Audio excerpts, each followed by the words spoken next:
Welcome back. Today we're diving deep into SCHD, a dividend-focused ETF that's been generating a lot of buzz and a fair share of frustration over the past year. If you've been tracking it, you've probably noticed that it hasn't exactly kept pace with the broader market. So today we're going to unpack why that is, explore SCHD's methodology, and figure out whether this underperformance is something to worry about or just part of the bigger picture. This video is for informational purposes only and is not financial advice. Always do your own research or consult a professional before making any investment decisions. Now let's get straight into it. Over the last year, SCHD has clearly lagged behind major benchmarks. The S&P 500, for instance, climbed roughly 16%, while SCHG's total return barely nudged 3.9%. That's a sizable gap. Naturally, this raises a bunch of questions. Why did this happen? Is SCHD still achieving its objectives? And should we expect this trend to continue moving forward? To answer that, we first need to understand the fund's stated goal. According to Charles Schwab Asset Management, SCHD's objective is to track as closely as possible, before fees, the total return of the Dow Jones U.S. Dividend-100 Index.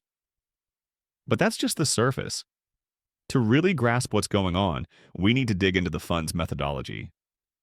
SCHD isn't an actively managed fund, which is an important distinction. That means there isn't a portfolio manager constantly picking which stocks to buy or sell. Instead, the fund undergoes an annual process called reconstitution, typically in March. During this process, some stocks are removed and new ones are added, following a precise set of rules. 1. Stocks must have paid dividends for 10 consecutive years. 2. Companies need a market capitalization of at least $500 million. 3. Average daily trading volume over the past 3 months must be at least 2 million shares. After filtering the universe, SCHD ranks eligible stocks by dividend yield, with only the top 50% moving forward. From there, it evaluates each stock based on free cash flow to total debt ratio, return on equity, indicated annual dividend yield, and 5-year dividend growth. The fund also enforces limits, a 4% cap per stock and a 25% cap per sector. This methodology explains a lot about how SCHD behaves in the market. For example, high-performing stocks often exit the fund if their dividend yield drops below a certain threshold. Broadcom is a great example. Over 5 years, the stock surged over 650%, but as its share price increased, its dividend yield fell to just 0.8%. When SCHD's methodology was applied, Broadcom no longer qualified and was removed. Despite short-term underperformance, SCHD's approach has historically excelled in generating dividend growth. By systematically replacing lower-yielding stocks with higher-yielding ones, the fund consistently raises its annual dividend payments. Historically, the year-over-year dividend growth has frequently reached double digits, with several years exceeding 16 to 20%. Since its inception, the fund's average annual dividend growth sits above 11%, and over the last 5 years it's hovered around 12%. As a result, even if share prices stagnate, the starting dividend yield grows steadily. Over the past decade, SCHD's dividend yield has reached its highest level in recent years, particularly after the 2020 sell-off. This demonstrates that from a dividend perspective, the fund is fulfilling its mission. But what about price appreciation? Yes, SCHD has underperformed recently in terms of share price, and there are reasons for that.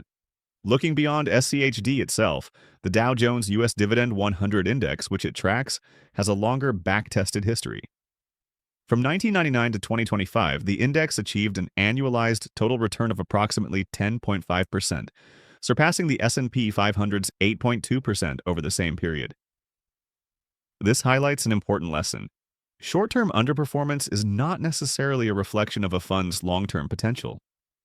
Investors often panic when returns lag over 1 or 2 years, but long-term performance requires perspective and patience. SCHD, through the Dow Jones Dividend-100 Index, has historically outperformed across multiple market cycles, including the dot-com bubble, the 2008 financial crisis, the COVID crash, and post-2020 rate shocks. Digging deeper, research from Hartford Funds sheds additional light on dividend stock performance. They analyzed dividend payers from 1930 to 2024, dividing stocks into quintiles based on dividend payouts. Interestingly, it wasn't the highest yielding stocks that consistently outperformed, but rather those in the second quintile, which roughly corresponds to yields between 2.5% and 5%.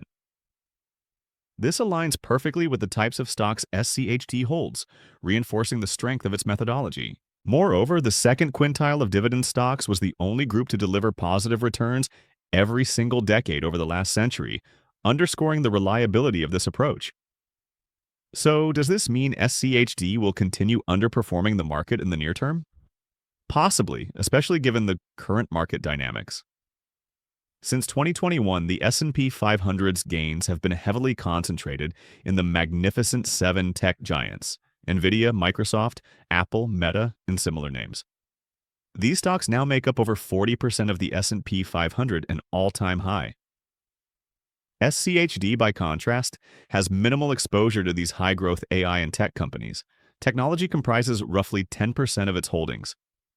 The recent tech surge is largely driven by high expected earnings growth and extraordinary capital expenditures.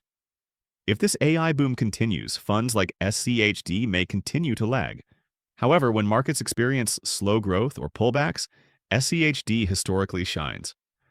For example, during 2022, when the S&P 500 dropped by around 20%, SCHD only declined by about 3%. Its steady dividend growth and high starting yields act as a hedge against market volatility. Another important factor to consider is the current equity risk premium. Historically, stocks offer a 3 to 5% premium over government bonds, compensating for volatility and uncertainty. Right now, that premium is near zero, meaning investors are taking on significant equity risk for minimal additional reward. This further supports the idea that conservative dividend-focused funds like SCHD can provide stability in turbulent times. In short, SCHD's recent underperformance is not a failure. It's a reflection of the market environment and its unique methodology. While aggressive investors chasing AI-fueled tech growth may favor the S&P 500's top performers, SCHD remains an excellent tool for long-term investors seeking consistent dividend growth and downside protection. Its methodology is supported by decades of historical data, and its strategy continues to generate rising dividends year after year. So, if you own SCHD and are tempted to sell, it's worth stepping back and remembering why you invested in the first place. And if you're looking for a defensive, dividend-focused anchor in a high-risk, tech-driven market, SCHD still deserves serious consideration. Patience, consistency, and an understanding of the fund's objective are key to realizing its long-term benefits. Thanks for watching. If you found this helpful, don't forget to like, subscribe, and hit the bell so you don't miss any